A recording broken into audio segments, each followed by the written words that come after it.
नमस्कार दोस्तों, मैं सत्यप्रकाश चौरसिया आज के इस वीडियो में आप सभी का स्वागत करता हूं। दोस्तों, जैसा कि हम सभी लोग जानते हैं कि यूपीटीपीएससी जेईई 2018 की जो वैकेंसी थी वो 30 जनवरी 2022 को होना था, लेकिन कोविड-19 और विधानसभा चुनाव के कारण वो पोस्टपोन होकर के 3 अप्रैल 2022 उसकी नई तिथि घोषित की गई है।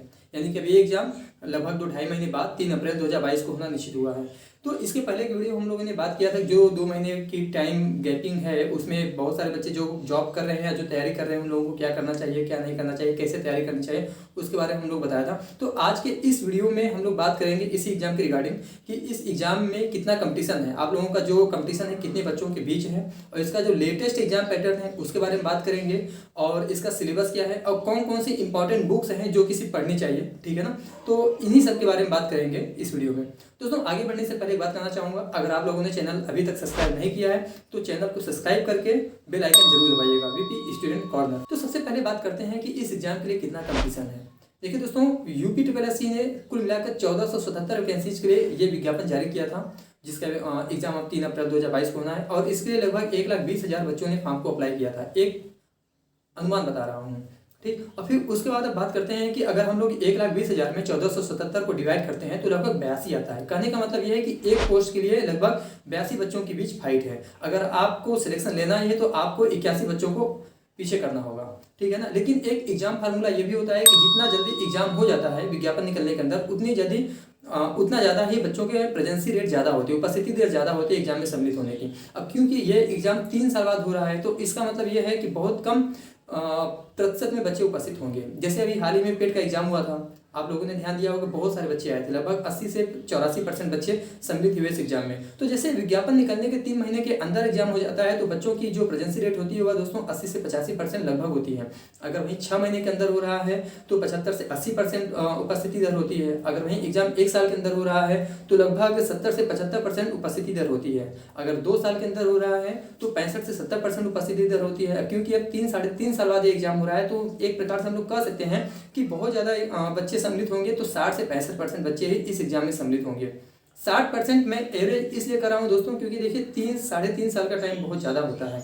बहुत कम ही बच्चे ऐसे होंगे जो कि बस कंटिन्यूस एक ही एग्जाम को फोकस में रख करके टारगेटेड होकर के पढ़ाई करते हैं। बहुत सारे बच्चों का तो कहीं ना कहीं सिलेक्शन हो गया होता है किसी दूसरे गवर्नमेंट एग्जाम में, या बहुत सारे बच्चे ऐसे होते हैं जो कि कोई दूसरा जॉब करने लगते हैं, या बहुत सारे बच्चे ऐसे होते हैं जो पढ़ाई ही एकदम छोड़ देते हैं। इसलिए हम कर रहे हैं दोस्तों कि हो सकता है कि 60% बच्चे इस परीक्षा में सम्मिलित हों। वैसे भी दिसंबर में जो पेपर हुआ था उसमें आप लोगों ने अगर ध्यान दिया होगा तो मतलब ज़्यादा 65% बच्चे ही सम्मिलित हुए थे एग्जाम में। तो अगर हम लोग 60% ही लेते हैं, 1,20,000 जो फॉर्म अप्लाई हुए थे, तो 1,20,000 का 60% होता है 72,000। तो 72,000 बच्चों के बीच है अब ये फाइट है।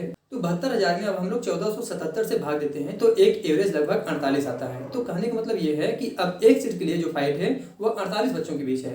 पहले क्या रेट थी, जब स्टार्टिंग में एक सीट के लिए 80 बच्चे फाइट कर रहे थे, अब एक सीट के लिए 48 बच्चे फाइट कर रहे हैं। तो दोस्तों एक प्रकार से कह सकते हैं फाइट बहुत ज़्यादा टफ नहीं है, बहुत ही कम बच्चों के बीच है। नहीं तो वैकेंसी और देखते हैं दूसरे फॉर्मों की अपेक्षा बहुत ज़्यादा फॉर्म अप्लाई होते हैं, और ये तो सिर्फ एक सीट के लिए 48 बच्चे ही हैं। तो सब पढ़ने वाले ही बच्चे हैं। अब आप लोगों को ध्यान देना है कि कैसे पढ़ें।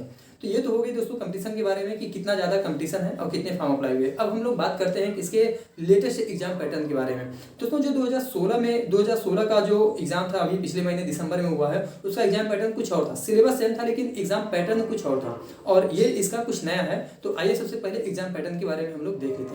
ये यूपीटीपीएससी जेईई 2018 का एग्ज़ाम पैटर्न है, परीक्षा योजना है। इसमें दिन भर में 2 पेपर होते हैं, पेपर फर्स्ट और पेपर सेकंड। तो ये फर्स्ट पेपर है जो कि हम लोगों का टोटल नॉन टेक्निकल होता है दोस्तों, और इसमें फर्स्ट पेपर में भी 2 पार्ट होते हैं, पार्ट 1 और पार्ट 2। पार्ट 1 की बात करें तो उसमें 2-2 अंक के 25-25 क्वेश्चन होते हैं, 25 क्वेश्चन हिंदी के, 25 क्वेश्चन इंग्लिश के। और वहीं पार्ट 2 में बात करें तो उसमें हमारी रीजनिंग और समान अध्ययन तथा कंप्यूटर समान ज्ञान होता है, और इसमें प्रश्नों की संख्या 100 होती है, और ये जो है एक प्रश्न 3 अंकों का होता है। तो इस प्रकार दोस्तों जो हमारा नॉन टेक्निकल पोर्शन है, प्रथम प्रश्न पत्र है, वह कुल मिलाकर के 400 अंकों का होता है।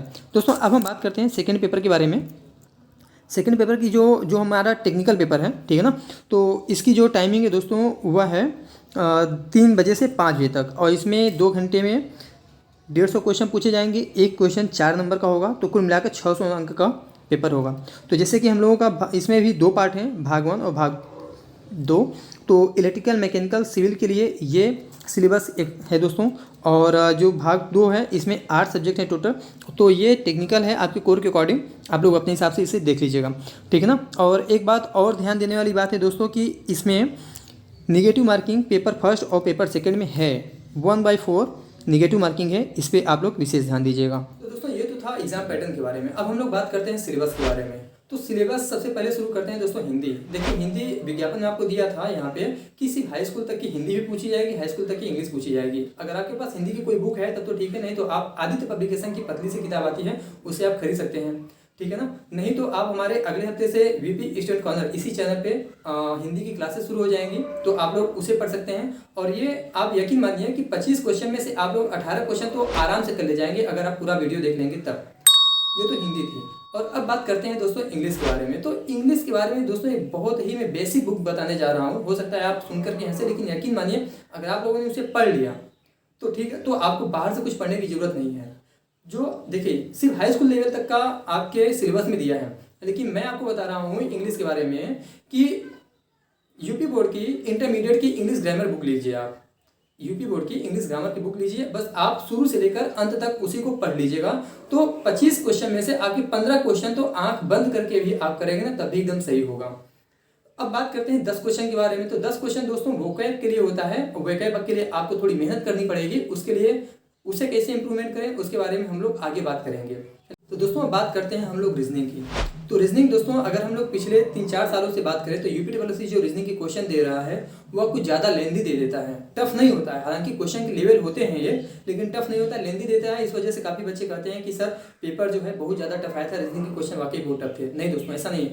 रीजनिंग के लिए आपको करना क्या है कि प्रीवियस ईयर के जितने भी क्वेश्चन हैं यूपी के आपको सब सॉल्व करा ले, सबको सॉल्व कर लेनी है। और मैं उसके लिए आपको एक बुक प्रीफर करना चाहता हूँ। ये दोस्तों है बुक यूपी की परीक्षा ज्ञान कोर्स। इसमें लगभग टोटल आप देख सकते हैं कि 42 क्वेश्चन पेपर हैं जो यूपी ने पिछले साल कराए हैं। तो अगर आप टोटल इसी के पूरे रीजनिंग को अगर आप सॉल्व कर ले रहे हैं ना तब इतना आपके लिए इनफ है। आपको रीजनिंग बाहर से पढ़ने की जरूरत नहीं है। यकीन मानिए आपको रीजनिंग में एक भी क्वेश्चन फंसने की जरूरत नहीं होगी। अब दोस्तों हम लोग बात करते हैं जीएस की, सामान्य अध्ययन की। वैसे तो सामान्य अध्ययन जितना ज़्यादा पढ़ा जाए उतना ही कम होता है, लेकिन आप लोगों के लिए बहुत ज़्यादा मैं नहीं कहना चाहूँगा कि बहुत ज़्यादा बुक्स के रिफ़र करूँगा, नहीं। आप लोग बस इसी जो ये अभी आप बुक देखे हैं परीक्षा ज्ञान कोर्स, उतना पूरा इसका जीएस भी पढ़ लीजिए, ठीक है ना। उतना आपके लिए इनफ है। क्योंकि मैं इतना इसलिए कर रहा हूँ कि आप लोग तो पहले से जीएस पढ़ रहे होंगे ना कोई मतलब किसी ना किसी बुक से तो आप पढ़ ही रहे होंगे, या फिर बुक आपने नोट्स बनाए होंगे, तो उतना आपके लिए इनफ है। और ये बुक, तो इस बुक से आपको क्या क्या पढ़ना है, सबसे पहले रीजनिंग और सामान्य अध्ययन, मतलब जितना भी जीएस पोर्शन है आपको सारे अटेम्प्ट कर लेने हैं। इसके बाद आपको कहीं भी कोई जरूरत नहीं पड़ेगी।